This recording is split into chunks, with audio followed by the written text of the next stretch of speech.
Hello friends, welcome to great Indian Khazana. दोस्तों, मेरे पास आप लोगों का एक कमेंट कई बार आ चुका है जिसमें ये पूछा जाता है कि आपने किसी दूसरे बैंक अकाउंट में पैसे ट्रांसफर किए जिसमें आपने अकाउंट नंबर तो सही डाला लेकिन आईएफएससी कोड गलत हो गया और आपके अकाउंट से पैसे कट गए। अब आपके पैसों का क्या होगा? मैं वैसे इसका आप लोगों को रिप्लाई भी देती रहती हूँ, लेकिन आपने ये क्वेश्चन कई बार पूछा गया है, ये कमेंट कई बार आया है, इसलिए आज मैं ये वीडियो आप लोगों के लिए बना रही हूँ। आईएफएससी कोड क्या होता है ये मैं आपको शॉर्ट में समझा देती हूँ। हर बैंक की जितनी भी ब्रांच होती हैं, सभी ब्रांच का अपना एक आईएफएससी कोड होता है। आईएफएससी कोड 11 डिजिट का अल्फा न्यूमेरिक कोड होता है। अगर कोई बैंक है उसकी टोटल 5000 ब्रांच है तो हर ब्रांच का अपना अलग अलग आईएफएससी कोड होगा। मतलब उस बैंक की टोटल जो 5000 ब्रांच है तो सबका 5000 आईएफएससी कोड होंगे। ये हम कह सकते हैं कि आईएफएससी कोड जो होता है वो बैंक की उस ब्रांच की पहचान होता है। तो यहाँ पर ये तो समझ में आ गया कि जितने भी बैंक है और उनकी जितनी भी ब्रांच है सबका अलग अलग अपना एक आईएफएससी कोड है। इसका मैं डिटेल में वीडियो बना चुकी हूँ जिसमें मैंने पूरी डिटेल दे रखी है आईएफएससी कोड के बारे में। नीचे डिस्क्रिप्शन में लिंक भी दिया है, वहां से आप वो वीडियो भी देख सकते हैं। आप किसी एक बैंक अकाउंट से किसी दूसरे बैंक अकाउंट में नेफ्ट, आरटीजीएस या आईएमपीएस के माध्यम से पैसे ट्रांसफर कर सकते हैं।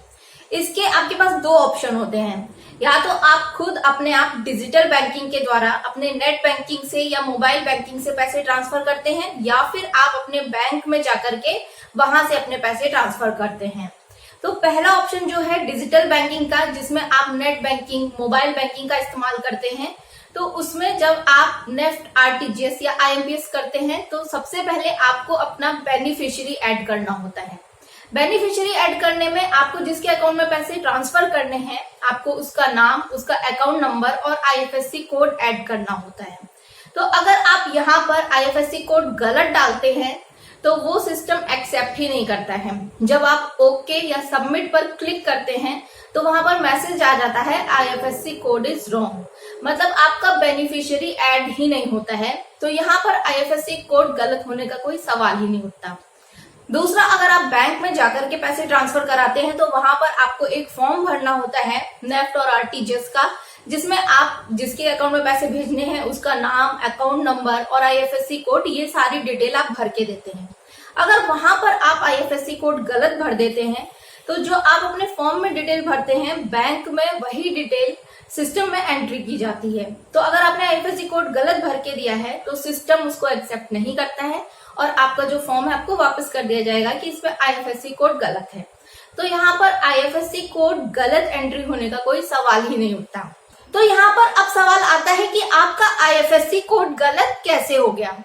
आपका आईएफएससी कोड गलत तभी हो सकता है जब आप किसी दूसरे बैंक का आईएफएससी कोड डाल रहे हैं, या फिर आपका बैंक सही है लेकिन आपने किसी दूसरी ब्रांच का आईएफएससी कोड डाल दिया।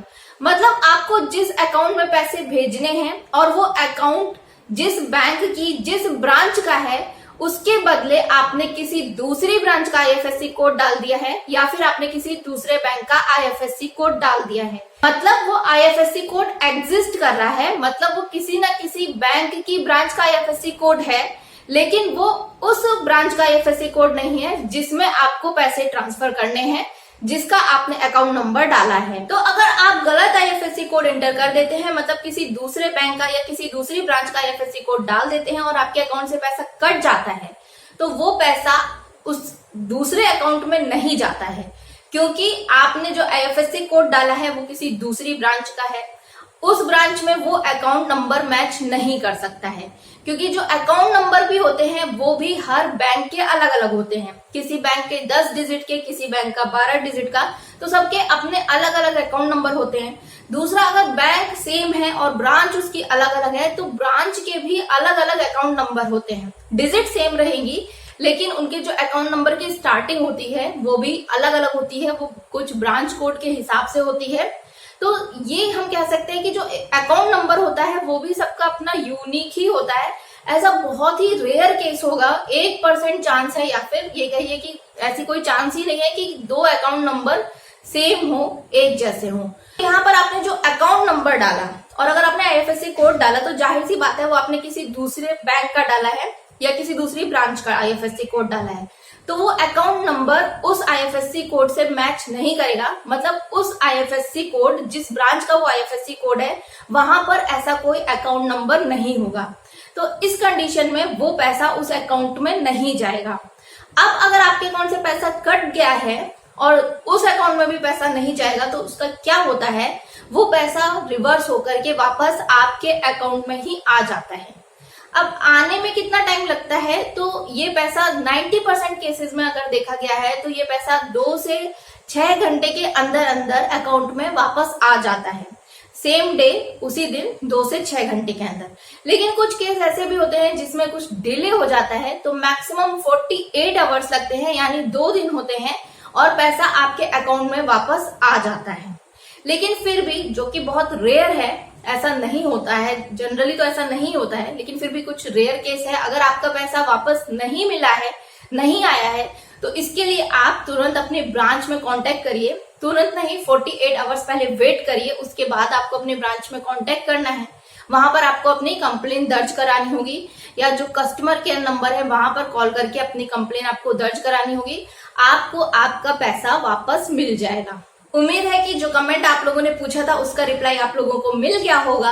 तो प्लीज वीडियो को फटाफट लाइक कर दीजिएगा, इस वीडियो को शेयर करिएगा, जिससे इस तरह की प्रॉब्लम किसी और के साथ हो तो उसको भी उसका आंसर मिल जाए। Thanks for watching.